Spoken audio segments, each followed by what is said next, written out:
بسم اللہ الرحمن الرحیم۔ اللہم صلی علی محمد و آل محمد۔ صدقہ بلاؤں کو ٹال دیتا ہے۔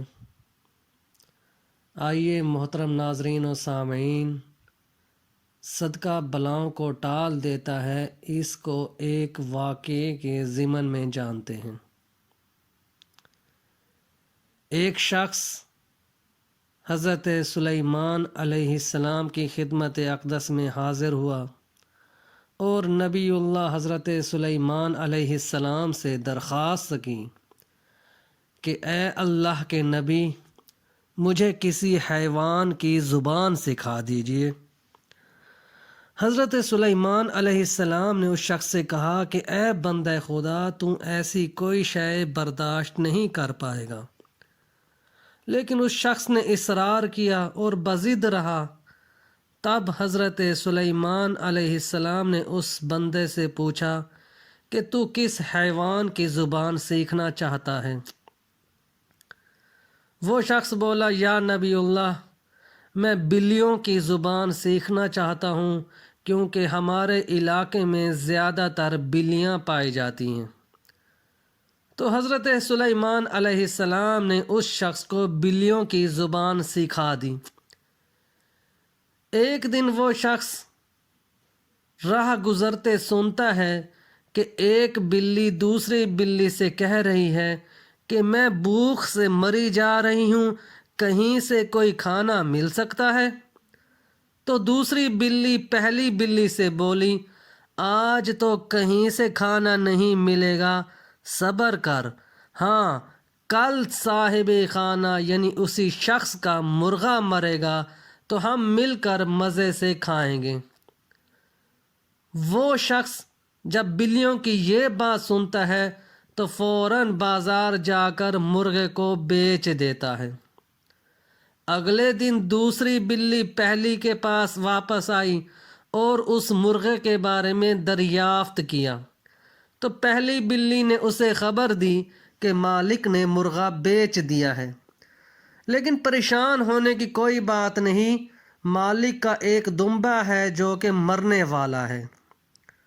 وہ شخص بلی کی یہ بات بھی سن لیتا ہے، تو اس بات کو سن لینے کے بعد وہ شخص اپنے دمبے کو بازار جا کر بیچ آتا ہے۔ کچھ دیر کے بعد بھوکی بلی نے پوچھا، کیا دمبا مر گیا ہے؟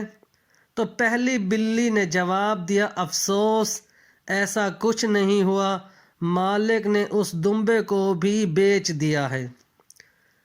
لیکن زیادہ پریشان ہونے کی ضرورت نہیں، اب خود صاحب خانہ یعنی وہی شخص جس نے حضرت سلیمان علیہ السلام سے درخواست کی تھی حیوانوں کی زبان جاننے کی، تو پہلی بلی نے کہا کہ اب وہی صاحب خانہ مرنے والا ہے، اس کی موت کی تسلیت کے لیے آنے والوں کے لیے کئی دن کھانا تیار ہوتا رہے گا اور ہمیں بھی ملتا رہے گا۔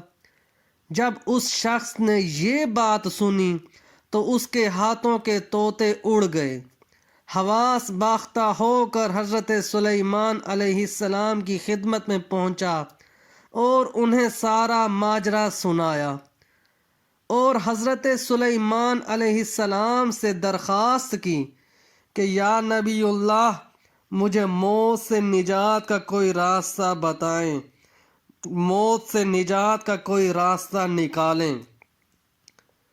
تو جواب میں نبی اللہ حضرت سلیمان علیہ السلام نے اس شخص سے کہا، اللہ تعالیٰ نے پہلے مرغے کو تجھ پر قربان کرنا چاہا لیکن تو نے اسے بیچ دیا، پھر دمبے کو تیرا صدقہ قرار دیا لیکن تو نے اس کو بھی بیچ دیا، لہٰذا اب تو خود موت کے لیے تیار ہو جا۔ اس واقعے سے ہمیں کیا سبق ملتا ہے؟ ہمیں خداوند متعال کی رضا پر راضی رہنا چاہیے، وقتاً فوقتاً صدقہ دینا چاہیے۔ صدقہ دینے سے غیبی مدد ہمیشہ بندوں کے شامل حال رہتی ہے۔ اگرچہ بندے جلد بازی اور اپنی نافہمی سے ٹل جانے والی مصیبت کو گلے لگا لیتے ہیں۔ والحمد للہ رب العالمین۔